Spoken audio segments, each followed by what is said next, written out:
She looked phenomenal. She looked like she wanted to finish. She didn't want to go 3 rounds like I predicted. And that was easy money.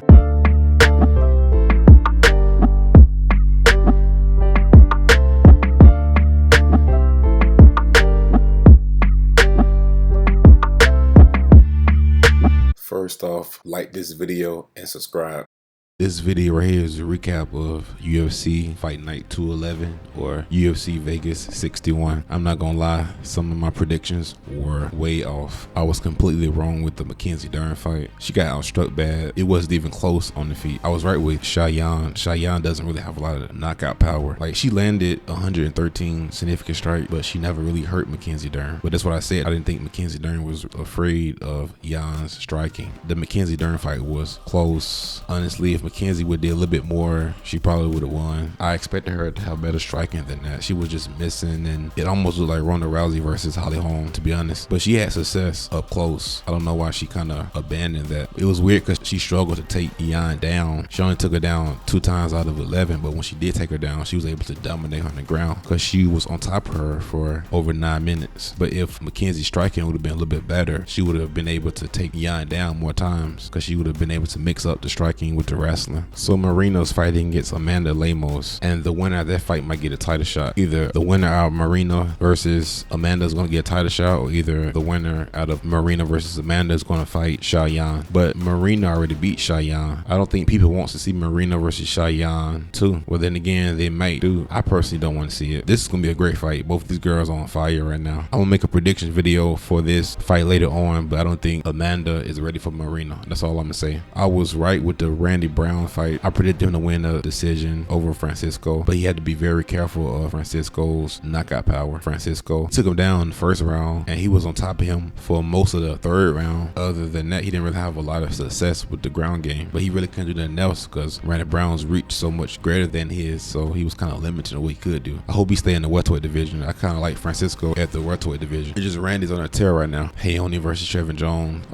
Yeah, I predicted Raoni to knock out Trevin Jones. That was a stupid prediction, which I had Raoni winning, but I thought he would get the finish. Yeah, that was a good performance by Raoni. Sodiq, he was able to get the finish fast, a quick guillotine. I didn't think Shainis belonged in there with him. Do he belong in the UFC? I don't know. I don't think he's good enough to be in the UFC, but I think he needs another chance to prove himself against a lower caliber fighter because he is good on the ground. He has real good ground and pound. Mike Davis versus Viacheslav. Yeah, Mike Davis, that performance was almost perfect. Well, at least for the first 2 rounds, especially the first round. His movement was extraordinary. His speed was exceptional. His angles was good. He was even able to take him down and then control him on the ground. So this is an overall good performance from Mike Davis. Obviously, like, he kind of slowed down a little bit in the 3rd round, but he looked good in the 3rd round too. This was a beautiful performance by Mike Davis. Daniel Santos versus John Castaneda. I was completely wrong about this fight. I thought John would outclass Daniel Santos. It looked like John was not able to get separation on the feet because in Daniel's last fight against Julio Ars was able to stay on the outside, jab Daniel Santos, and just keep him at bay. It looked like John couldn't do that, but it looked like John Castaneda underestimated Daniel a little bit. I think he thought he would go in there and get a quick victory because a couple times, like even when John got hurt, it looked like he thought he could just take Daniel down. Even at his worst, Daniel's takedown defense was better than what John thought it was, but John did hurt Daniel in the 1st round. I think John should have jumped on a submission move and got Daniel out there after the 1st round. Yeah, I was completely wrong, which I think Daniel was extremely talented, but I was wrong with this prediction. Ilir Latifi, I thought Ilir would win by knockout. Yeah, he took him down. He fought safe. It's very risky going to the ground with Alexey, Oleynik. It was a little boring performance by Ilir. At least he got the job done. Joaquim Silva versus Jesse Ronson. Jesse is another overrated guy. I don't think he is UFC caliber. He had moments on the feet, but he kept on getting hurt and knocked down, and it just looked like at his best, he just is not good enough to be in the UFC. Brandon Allen versus Krzysztof. Like I said, Jotko was overrated. I don't think Krzysztof deserved to be in there with somebody like Brandon Allen. Krzysztof, if you look at his record, the people who he beat were people who were either inconsistent or past their prime. Like Gerald's inconsistent. He's a one-trick pony. Misha, I don't think Krzysztof won that fight. You know, go back to his earlier fights in the UFC. These guys are not even in the UFC no more. Okay, then we got Chelsea. Chelsea manhandled Julia. It wasn't even close. It looked like Chelsea won't sit more than a lot of the other female fighters. Chelsea is what the featherweight division needs in the UFC. They don't really have a lot of tough fighters in the UFC's women's featherweight division. But Chelsea, she looked phenomenal. She looked like she wanted to finish. She didn't want to go 3 rounds like I predicted. And that was easy money. And then Guido Canetti versus Randy Costa. Randy, so talented, long, fast, powerful, athletic. But he threw a kick. He ended up on his back. And Guido was able to just jump on his back and get the choke in like almost less than a minute. Yeah, that's 3 in a row for Randy.